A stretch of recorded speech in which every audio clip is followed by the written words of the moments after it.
Hello, my name is Stephanie. I am 21 years old and I am from New York City. And hi everyone, my name is Sydney. I am 22 years old. I'm from Philadelphia, Pennsylvania. And welcome to Dinner Table Talk. When you sit down with your family and dine, you never know who will bring up the topic of the night, whether it be an issue at school or something that happened at the grocery store, in traffic, at work, on the news, media. Dinner table talks can lead to deeper conversations, understanding, and sometimes even action.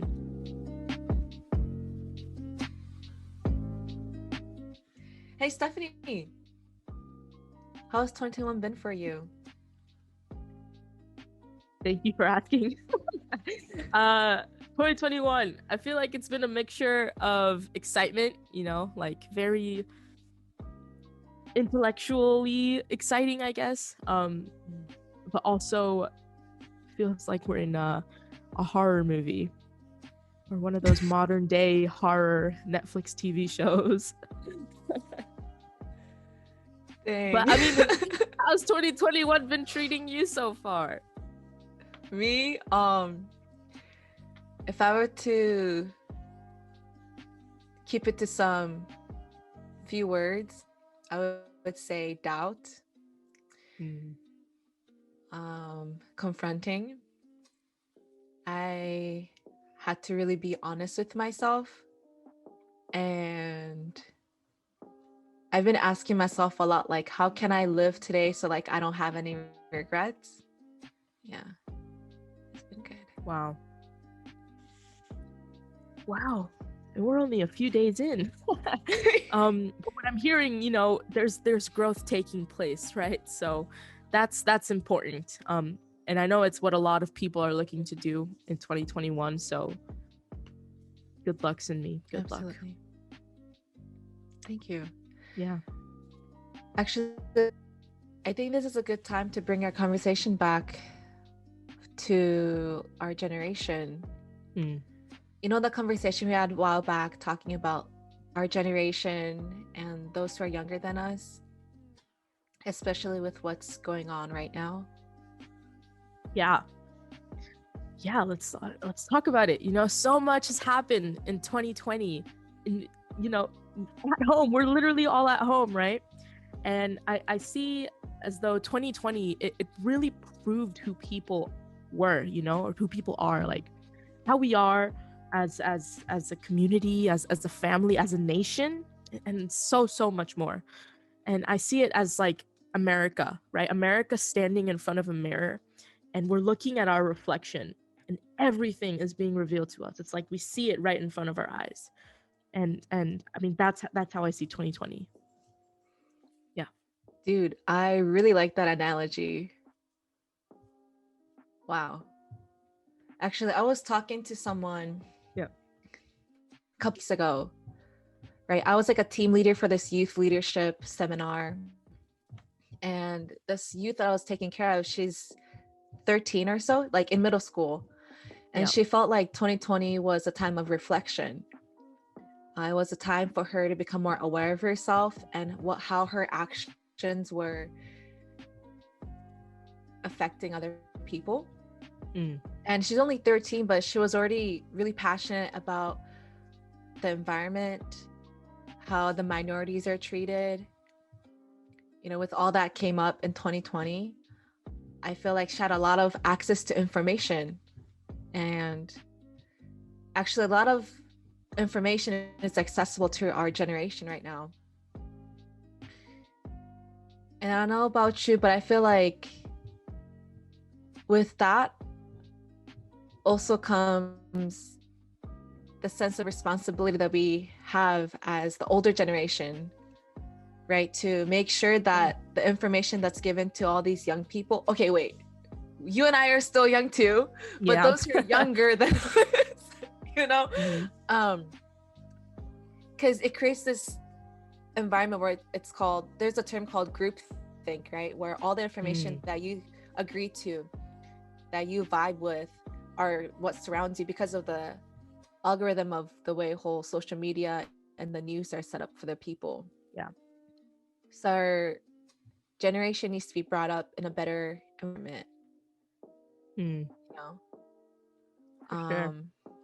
I don't want them to feel hopeless, Stephanie. Like, especially with what's already happening a couple days into this year. Yeah. I'm curious about what you think, though. I mean, no, I agree. I agree. And we did research about this, guys. Okay, we did research. You know, Sunmi and I came prepared. You know, and out of all the ways you can get information online or through TV, things like that, you know, it's like 18% of people access their news via social media, right? Social media. So if you think about in America, this research was done within America, right?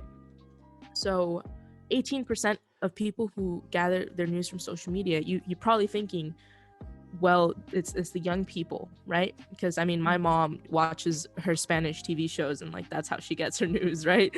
And so within that percentage, almost half of them are young adults, like 18 to 29 years old.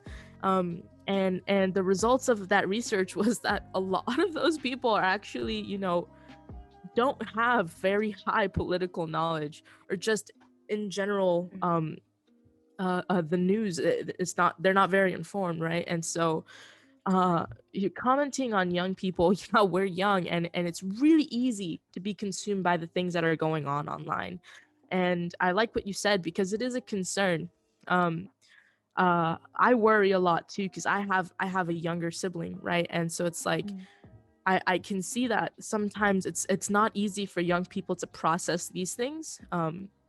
And what you were saying about this algorithm thing, like we did research on that too, where it shows that negative information is like 3 times more clickable, right? Like it's 3 times more likely to be clicked on than positive information.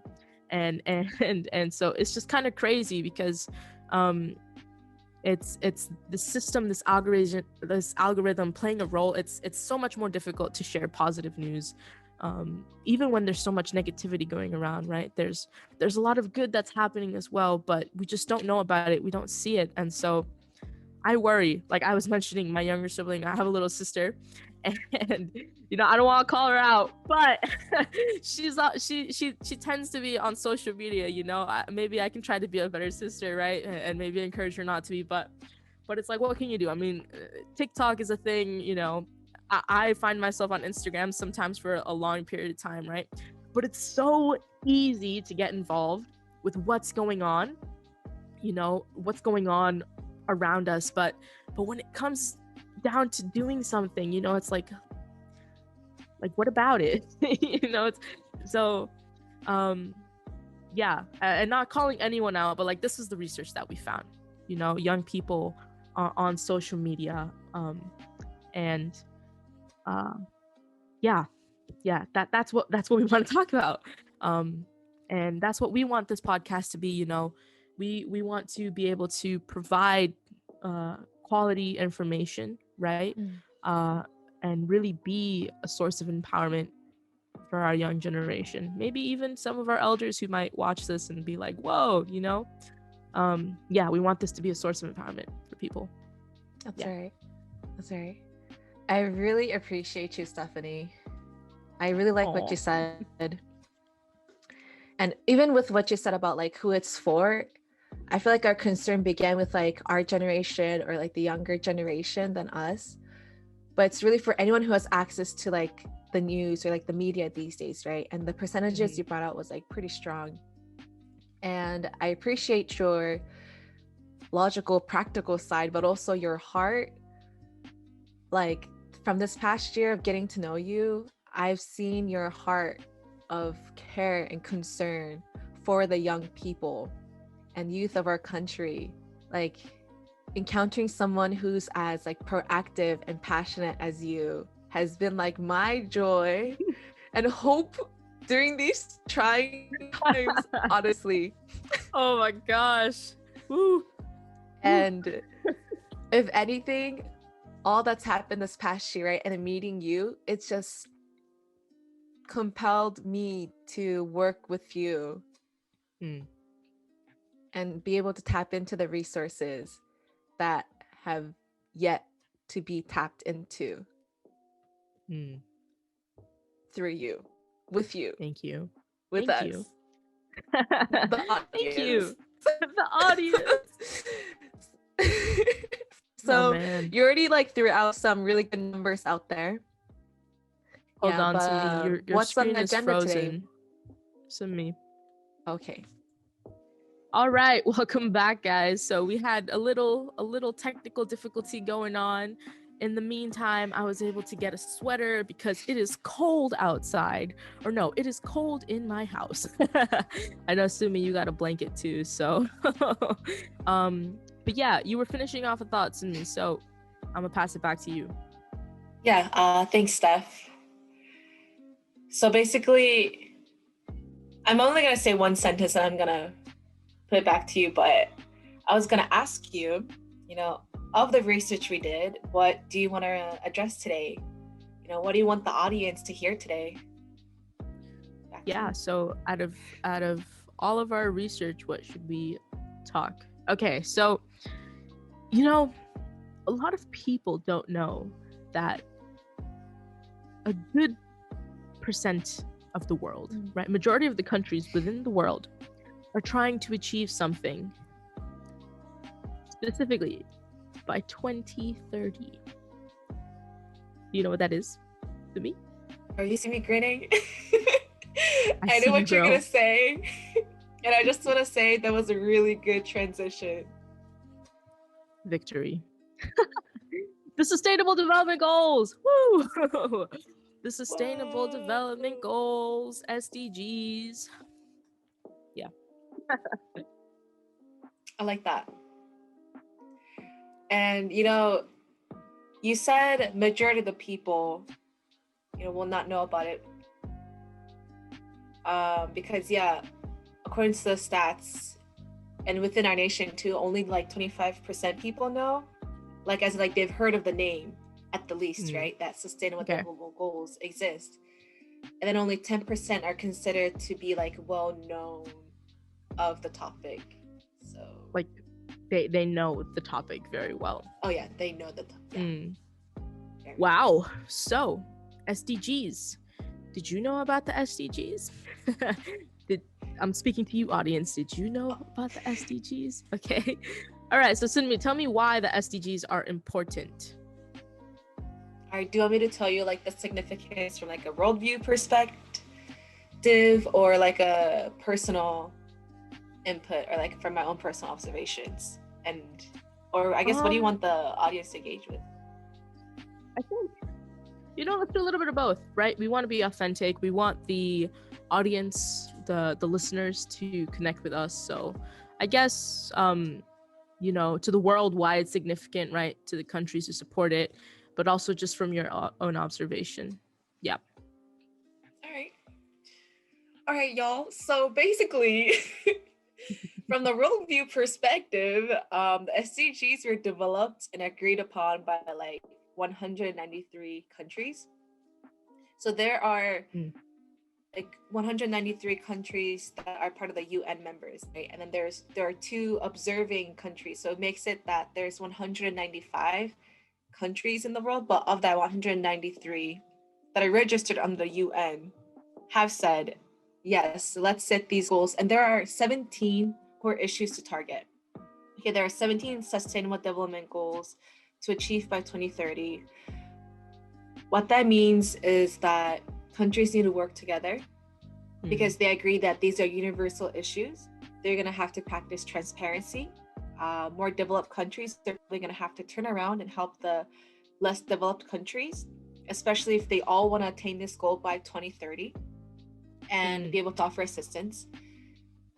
And Stephanie, what I see during this time, in the next decade, are the principles of mutual prosperity being at play. Okay. You actually cut off a little bit, but I heard you say, within the next decade, you see principles of mutual prosperity take place, right? And I think that's really cool. The fact that 193 nations, right? That's basically all of them, with the exception of the 2 countries.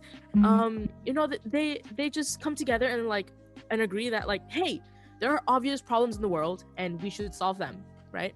And I also like the point that you made about the developed countries helping sustain the less developed countries. You know, that's the true way to peace, helping our neighbors. And it's a very, very humbling thing to realize when you realize like how much privilege you actually have, and then take that and help other people. You know, like here in America, we, you know, there's a lot of problems, yes, but imagine other countries, you know. You know, Stephanie, there's definitely something about looking beyond your own problems and helping others with theirs, like that helps you solve your own problems. I don't know if that made sense, but there's a quote that Dr. King said one time. I read that this is what he said, right? He said that I'm not who I ought to be until you are what you ought to be. Wow. Yeah, and you know, we gotta steer away from our own problems and realize how much is going on in the world. You know, like I feel like that's 100%. What that line was conveying to me. Like, girl, I don't mean to sound like a philanthropist right now, but like you see, I hope I don't, or like I hope I don't go on like a rant either. But like even in my own life, you know, I'm consumed with my own problems, you know. But then I take it aside and help people out. And whenever I do that, my own problems seem to figure itself out. Even though I feel like, oh my gosh, I don't have enough time right now to help other people. I'm like, my plate is full with my own issues, but the time that I take to help other people, like it just works out, you know? Like for example, if we were to look at the SDGs and then our country, the USA, because I can only speak for our nation because I was born and raised here. We're going through some challenging times right now, right, Stephanie? Yeah. A week into this new year, it's kind of tough. It's crazy. But in some places, it's not even like a matter of politics. Or maybe it is. But they have to start with seeking out clean water and having education. How privileged we are. We get to lament over the fact that we have to choose a major. Oh man, you froze. No. Oh, did I? Okay. It's okay. All right, you're back. All right. And I was just saying it's a luxury, right? Yeah. So I'm not hating on our nation. It's just that we need to realize how much we really have and how all that we have is meant to benefit other nations too, I think. Yeah. So I think we're hitting a wall right now as a nation. We want more, but we're not getting it, right? We're consumed by prejudice and hatred. And I feel like I'm about to go on like a tangent right now. So girl, you know what I mean, right? I sound like I'm preaching or something, but I'm just gonna stop here. No, and of course, I know what you mean. I'm actually trying to process everything you said because, you know, damn, right? Yeah. Girl, I feel like right now this is like one of our phone calls we would have. Like it just reminds me of the time that we would have over the phone and everything. Like, Stephanie, oh my God. Yeah, guys, Sumi and I talk a lot. Like, we talk a lot, okay? If not every day, then every day for hours and hours. Like just sharing feelings. I mean, that's a good thing when you have someone that you can talk to about these things, right? Yeah, and you know, we also have to acknowledge the pain, right? A lot of people are hurting right now because our country is extremely divided, you know, and we have to find ways, we have to find solutions. So yeah, I agree. The more, I feel like we're using this word a lot, right? But what other word can describe it properly? You know, the more we become consumed with what's going on in here, what's going on in here, right? We'll never be able to improve as a whole. You know, I don't think there's not a single person on earth who doesn't want world peace in me. And world peace has already been solved. It's just a matter of acting. What do you mean by that? Like it's easy to see everything that's going on and you know, be consumed by our local news or even national news, but like how often do we become engaged, like really engaged with issues outside of our bubble? You know, we have to connect with our local communities and find out what efforts are being made to move towards a more sustainable world, right? And I feel like that's the purpose of this whole podcast. For you guys listening, that's what we want. We're going to network and connect with people, not just within this country, but across the world, and really find ways on how we can support from a distance, because we know that people are doing good within the world. We know, and we're going to bring them to you. You're going to hear from them. Shit, that's it, huh? Yeah. Being a support. I feel like just hearing you just say those statements, just like, it's like a reminder that like, yeah, this is it, Sivi. Like, this is what we're doing. This is what's happening. It's really being a support for others, like starting locally and eventually really truly out there for other nations. Like, that's some deep shit, girl. Yeah, and I want to read our mission statement, okay, for everyone. This is our mission statement for the whole project here. Connecting people for the purpose of strengthening civic life is our goal. At the core of our joint efforts is the belief that every person, every single person, has the ability to help their community and country thrive. And I feel like that's the perfect way to end our episode for today. So thank you guys for tuning in. I really hope that you enjoyed listening to us. If you have any comments or feedback, you know, let us know. Leave some love in the comments, right? Love. Okay, so I've been waiting this whole podcast to announce this, but our next topic will be about the SDG goal number 10, reduced inequalities. We will be attaching this link to the, wherever the comments are. Yeah, we'll be attaching a link to it, to the SDG monthly goal. So you can actually follow along as well as to what's happening every month, what's the focus. There are usually some special dates on there too that are there to like celebrate or acknowledge. And we'll also attach the link to like the SDG 10 goal itself as well. So you can look into more what it is. Yeah, take a look, review it. You might find some very insightful things. So thank you, Sunmi. Our next episode won't be out until next month. So we do apologize, but that's okay. Until then, we will be posting on Instagram, so make sure you go follow us there. Make sure to subscribe, turn on the bell for notifications. Follow us on Instagram, like I said, turn on the notifications there. You know, you won't want to miss it. So thank you again, everyone, and we'll see you next month. Thank you. This is Dinner Table Talk. Woo! Bye. Thank you. Bye.